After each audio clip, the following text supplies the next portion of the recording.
আসসালামু আলাইকুম। আপনাদের জন্য নিয়ে আসলাম মাসকলাই ডাল। মাসকলাই ডাল খেতে খুবই মজার, খুবই টেস্টের। আমি প্যাকেটে মাসকলাইটা রান্না করব আজকে।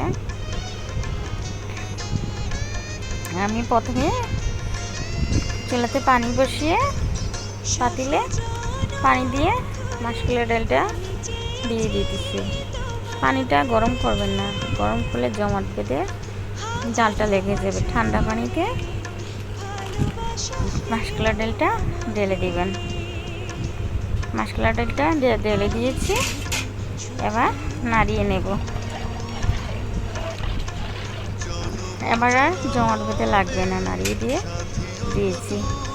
একটা মাছের মাথা ভালোভাবে ধুয়ে দিয়ে দিলাম লবণ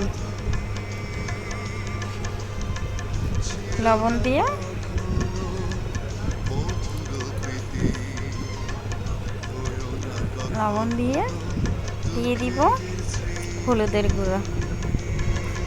গুঁড়া দিয়ে নেড়ে দিতেছি যাতে ডালটাতে মিশে যায়। চুলার আঁচটা বাড়িয়ে রাখলেও সমস্যা নেই। দিয়ে দিলাম মরিচের গুঁড়া। এইভাবে সহজভাবে মাসকলাই ডাল রান্না করলেও খেতে খুব স্বাদের হয়, টেস্টি হয়।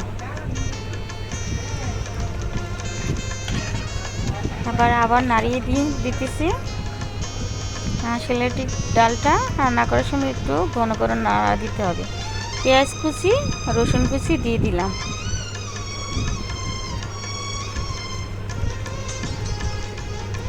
পেঁয়াজ রসুন কুচি দিয়ে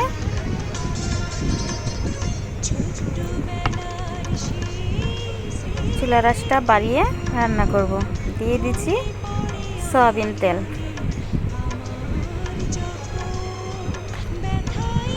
তেলটা দিয়ে আবারও ভালোভাবে নাড়িয়ে দিব যাতে সবগুলা মশলা একসাথে মিশে। আর চুলার আঁচ বাড়িয়ে রেখেছি। মাছের মাথাটা দিলে ফ্লেভারটা, টেস্টটা খুব স্বাদে হয়। ডালটা সিদ্ধ হওয়ার সাথে সাথে মাছটাও সিদ্ধ হয়ে যাবে, মাছের মাথাটা। এখন আবারও নাড়িয়ে দিচ্ছি যাতে নিচে জমাট বেঁধে লেগে না যায়। দেখুন অনেক বলক আসতেছে, ডালটা সিদ্ধ হইতেছে, ডালটাও হয়ে যাচ্ছে। আবার অনেকক্ষণ রান্না করব ডালটা ভালোভাবে ফুটে ওঠার জন্য। ডালটা ভালোভাবে ফুটে উঠে মাসকলাই ডাল রান্না হয়ে গেছে। পানির লুকটা দেখুন কতটা সুন্দর হয়েছে। দেখতে যেমন সুন্দর, খেতেও তেমন মজা। গরম ভাতে খুব মজা লাগে খেতে।